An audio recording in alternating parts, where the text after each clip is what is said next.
Ada nggak Ustadz teman? Ada nggak di antara manusia yang dimudahkan untuk kaya? Ada. Ada pula orang yang dimudahkan untuk miskin. Dan kita tidak bisa menentukan, Pak. Sebelum lahir, ya Allah saya milih nanti kalau hidup kaya ya Allah ya. Jangan lupa ya. Nggak bisa, Pak. Makanya itulah poin yang pertama ketika kita supaya tidak sampai, yaitu kemudian kita tidak sampai mabuk kepayang dengan harta. Dan Allah putuskan takaran itu dengan tepat. Dan tidak perlu khawatir.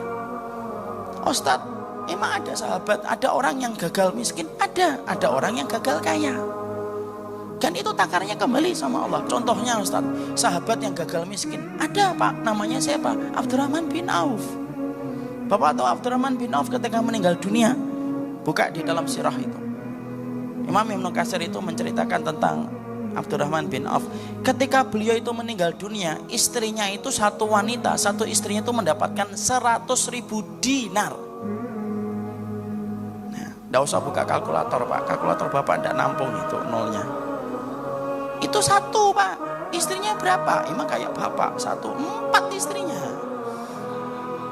Sama juga dengan saya. Sama, Pak, sepenanggungan senasib kita. Maka kemudian satu berarti kemudian 400.000, Pak. Dinar itu baru istrinya. 1/8. Lah anak-anaknya, oh jangan tanya, Pak. Dan itu hartanya Abdurrahman bin Auf, padahal sudah diinfakkan banyak betul itu. Separuh di hartanya itu sudah kemudian diinfakkan oleh Abdurrahman bin Auf. Makanya Abdurrahman bin Auf itu gagal miskin. Makanya pernah kan ada satu kejadian kisah nyata Abdurrahman bin Auf itu ketika kemudian beliau mendapati dia berjalan merangkak ketika masuk surga, dia khawatir terhadap hartanya itu, gara-gara itu kemudian tidak bisa mendapatkan surga ketika harus merangkak. Akhirnya apa, Pak? Dia berdoa, ya Allah kalau memang harta ini menghalangi saya masuk surga, miskinkan saya. Insya Allah. Doa yang tidak mungkin diucapkan bapak-bapak. Tahu kan? Berarti ketawa Anda setuju. Kemudian Abdurrahman bin Auf itu mendapatkan celah, Pak. Apa? Ada tetangganya jualan korma busuk. Loh, jualan korma busuk. Lalu kemudian ketika jualan korma busuk itu akhirnya apa? Dibeli sama Abdurrahman bin Auf. Orang itu berkata, ya Abdurrahman, kamu membeli korma busuk? Iya. Kenapa? Tidak apa-apa, ini pasti ada kebaikannya. Padahal hatinya Abdurrahman bin Auf itu kenapa membeli kurma itu mau busuk itu? Karena dia menyangka kalau sudah busuk akhirnya kemudian berair, tidak bisa dipakai, dibuang. Saya jatuh miskin. Dan itu yang saya harapkan.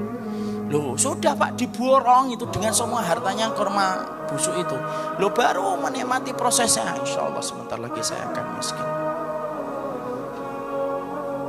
Ini betul, Pak, baca sirahnya. Tiba-tiba, Pak, kemudian tiba-tiba datang itu utusan dari negeri Yaman. Ada rajanya sakit, Pak. Dan di Yaman itu ada sebuah obat. Racikannya itu memerlukan kurma busuk. Minta izin diumumkan di kota Madinah, Pak. Siapa yang punya kurma busuk sifatnya ini akan dibeli oleh raja kami dengan harga yang sangat mahal. Loh, orang langsung bersuara, tidak ada yang punya kurma ini kecuali Abdurrahman bin Auf. Dibeli 10 kali lipat, Pak. Coba, Pak.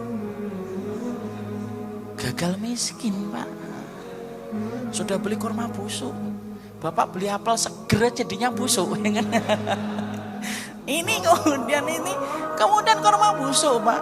Kemudian akhirnya dibeli itu, kemudian jadinya kaya. Loh, sampai ada satu riwayat yang lainnya Abdurrahman itu, Pak, pernah kemudian dia bawa dagangannya dari Syam kalau nggak salah itu. Kemudian ketika akan masuk kota Madinah, beliau sakit perut, diletakkan dulu itu keledai-keledainya, diistirahatkan dulu di pinggir jalan. Kemudian dia nyari tempat agak sepi untuk membuang air.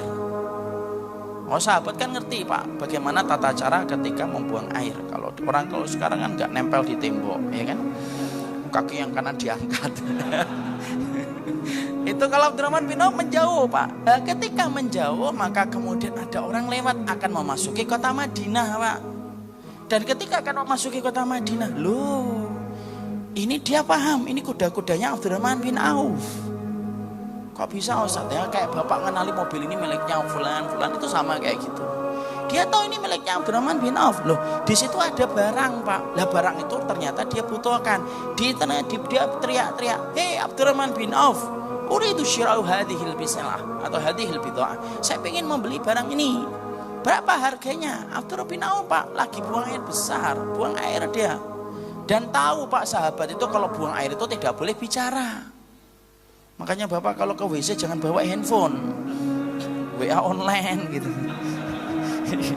Dipanggil sama istrinya, di mana Mas? Lagi gitu. Lu kok WA-nya online? Tidak boleh Pak, kalau di kamar mandi itu cepat keluar Pak, tempatnya setan itu kamar mandi. Loh kemudian akhirnya orang itu nawar, dan ketika nawar disekiranya Abdurrahman tidak jawab, itu ketika dia merasa oh tawaran saya kurang, dinaikkan lagi Abdurrahman itu, ya Allah ini gimana gitu ya. Loh dinaikkan lagi Pak, loh ini kisah nyata, dinaikkan lagi. Ketika dinaikkan lagi Abdurrahman bin Auf itu diem, ya Allah gimana. Orang itu merasa tidak dapat jawaban, merasa oh kurang ini, dinaikkan lagi Pak. Loh sampai kemudian ketika akhirnya kemudian Abdurrahman bin Auf itu merasa ini kalau diteruskan terus maka terlalu tinggi tawarannya. Akhirnya dia bilang iya ya gitu. Nah, itu kemudian jadi Pak, Masya Allah itu. Ada orang yang semacam itu. Makanya Nabi itu berkata, Anas, manusia itu terhadap harta itu ada 4. Muwasaun lahu fid dunya, muwasaun lahu fi akhiratihi. Muwasaun lahu fid dunya, mafturun lahu fi akhiratihi. Mafturun lahu fi dunya, muwasaun lahu fi akhiratihi. Mafturun lahu fid dunya, mafturun lahu fi akhiratihi. Makanya Nabi kan pernah sanjang. Apa yang disanjangkan oleh Kanjeng Rasulullah SAW? Rasulullah sanjang, manusia terhadap harta itu terbagi 4. Ada yang lapang dunianya, lapang akhiratnya. Ya kayak Abdurrahman bin Auf Pak.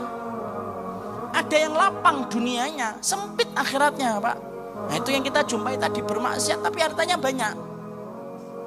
Ada yang ketiga kata Rasulullah, yaitu adalah sempit dunianya, lapang akhiratnya Pak. Miskin tapi akhiratnya bagus Pak. Dan yang keempat, nah ini yang paling bahaya, miskin dunia, miskin akhirat. Kalau kata orang Betawi, sudah miskin belagu. Nah ini, lah di situ akhirnya kita dapetin Pak, yang pertama sama yang ketiga. Ada orang yang dilapangkan kayak Abdurrahman bin Auf, tapi ada yang dimiskinkan.